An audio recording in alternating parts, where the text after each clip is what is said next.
Yeah, True 101 Stories, I want to thank him. Not really misinformed, he knows his shit, but I would like to give him some more information. And I've lost almost 50 pounds, you know, just changing the diet pretty much, and then started hitting the gym real hard after I got a lot of energy back. I could tell he lost a lot of weight as well. Came across a video he posted called Earthlings. It actually puts a different perspective, a different spin on things, and you start thinking how insignificant you are and start thinking about other things for a change. But I watched that documentary and almost became a vegan within 10 minutes. I was like, oh my gosh, I can't believe this is coming to this. And it was overwhelming. Had to have my chicken that night and I dreaded every bite of it. Slept on it. Woke up to a revelation. As I got into bodybuilding, I learned a lot about cortisol. And cortisol is a stress hormone, and cortisol starts breaking down muscle and initiates the fat storage process or something along those lines. And I guess its primary purpose is to promote the immune system, because when we're stressed, that's when we're vulnerable to pathogens and diseases and illnesses, and we need fat when we're sick, because some people can't keep food down, you're dehydrated, and fat is ideal when you're ill. If you don't have any body fat, you can die relatively quickly from any illness, any cold, common flu, whatever. When it comes to bodybuilding, cortisol is pretty bad because, like I said, it breaks down muscle that you're trying to build. So consume some protein, fast digesting protein, fast digesting carbs, spike that insulin, get the nutrients to the muscles to recover, and stop the cortisol process. And then I was putting two and two together, and it basically, I was like, animals are a lot like humans, and they probably have cortisol and adrenal glands that secrete that during stress as well. And it got me thinking. And I've always had this feeling when it came to eating meat or hunting or killing, but I always thought, you gotta be consuming something negative from that animal because that animal suffered. And so what's going on? You know, I never could pinpoint it. Cortisol. Yep. There's cortisol present in milk from cows and the meat you consume. And the more an animal's tortured, you know, would lead me to believe that there's higher levels of cortisol. So not only are you ingesting that cortisol, it's going to spike your cortisol, it's going to increase your cortisol level, and you're going to become more stressed, fatigued, just because you consume meat that had cortisol. Now, vegans, and I don't want to take anything away from vegans whatsoever, because I empathize. They have a great cause, and I'm not worthy of calling myself a vegan yet. Not within 24 hours of watching Earthlings. I will say that there has to be a correlation between the adrenal gland and cortisol secreted from the adrenal gland when threatened or stressed, based on the advancement of that central nervous system from that animal. And you're going to consume that. So vegans have a good point. They're not really pinpointing cortisol. Now, like I said, back to the central nervous system. Cows have a highly developed central nervous system. Because of that highly developed central nervous system, it's probably going to have a highly developed adrenal gland that's going to secrete large amounts of cortisol, which means that's what you're going to consume. Pretty much. You're going to consume that cortisol, and it's going to break down your muscle and begin storing fat, as well as increase your stress level and make you more uncomfortable, more uneasy. I was talking to a friend earlier tonight, and when I was a fuels accountant, it was such a stressful job. Long hours, long days, I had to figure out a lot of problems, a lot of stress, dispatching, calling, in charge of a lot of shit. Millions of dollars of equipment at your disposal. A lot of stress. And because of the demand on my time, I ate fast food. It was convenient. Typically hamburgers, beef. A lot of cortisol. I'm already stressed. Spike up my cortisol levels, start breaking down my muscle, store fat, and that's how I got fucking fat. Yeah, stress.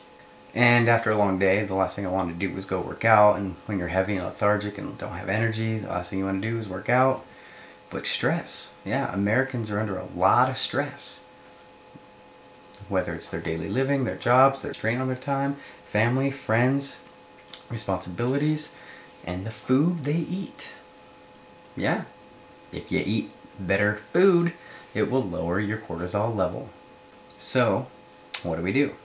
I have made a conscious decision to not eat beef because of the way that it's slaughtered. That animal is being abused in the process, poked, prodded, kicked, demeaned. It's a living animal. You know, and another good analogy is, okay, so we're at the top of the food chain. It gives us the right to eat whatever the hell we want. So if there was a smarter mammal above us, they have that right to eat us? Not so much. We shouldn't be treating animals this way. We don't say grace anymore. There's no respect for the food we consume. We just tear it out of a package, throw it on the grill, throw some seasoning, and that's it. We do not appreciate where it comes from. And karma's a motherfucker. You don't appreciate it? Yeah, it's going to spike the shit out of your cortisol. Everything comes back full circle. And I didn't make the connection until, you know, this morning when I woke up.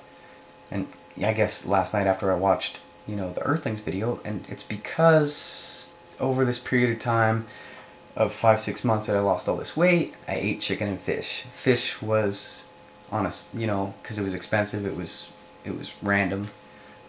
Chicken was cheap, so chicken. Steak, I enjoyed making steak, but you have to marinate it if you want to get the bang for your buck. And so I was like, no, you know, I'll just take chicken is quick, throw it in the oven, eat it, you know, got to get those nutrients every 2.5 hours, 1 gram of protein per pound of body weight, you know, and just to maintain muscle mass as you're losing the fat.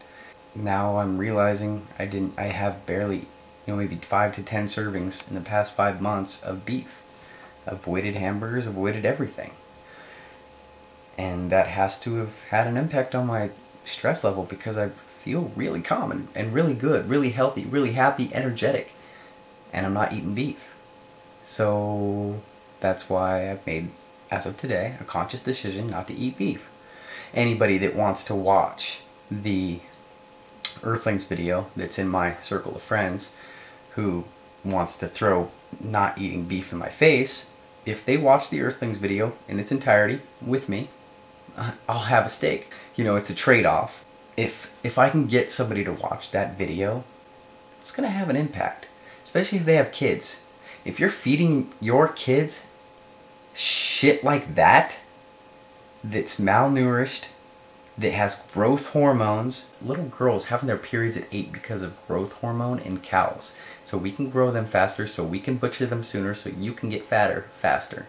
Really. So we need growth hormone in our cows. Yeah. Yeah, fair enough. So I was talking to an LA fitness manager and a registered nurse, and they both confirmed that there's cortisol levels in that beef, pumping all throughout that system as it's being slaughtered, and not even slaughtered in a humane way. There's no such thing as a humane slaughter. You know, if you could mass produce, or if you could genetically engineer cattle to not have an adrenal gland and not pump cortisol into its body so it's not stressed, then I guess it would be better, but it's still not humane. And I don't want to see it come to that either. You know, we're smart enough. 7 billion people on the planet, and we can't come up with a way to make soy and tofu taste exactly the way we want. Sure we can. Why the fuck can't we? Why does it gotta be beef? Because the money involved. You know, we get sick. We get diabetes. We get cholesterol. We get heart disease. We get cardiovascular disease. We get ADHD, ADD, autism. You name it. We're getting all these new diseases because of the food we're eating. Who stands to gain? The pharmaceutical companies stand to gain. It's a double-edged sword. They want to feed us meat. The food they're feeding us makes us sick. We get all these illnesses, and we get drugs for them.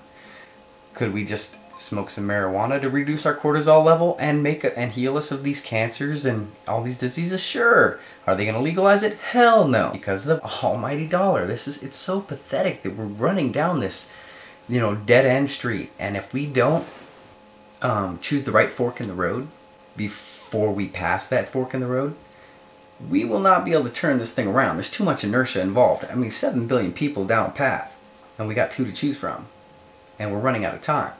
And if we pass that fork, we're heading down that path regardless. And that's it. Greed and envy until it's done. And we're gonna suck this motherfucker dry. Tupac said it best. It's time to make a change. It's time for us as a people to start making some changes. Let's change the way we eat. Let's change the way we live. And let's change the way we treat each other. You see, the old way wasn't working, so it's on us to do what we gotta do to survive. And you know what else he also said?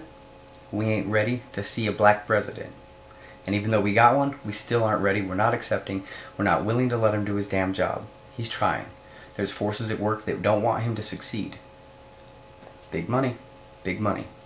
It's greed. It's capitalism. It's killing us. It's time to change. So, let's get on it. Let's start a revolution, people. Rate, comment, subscribe, share. And that's it. I'm out.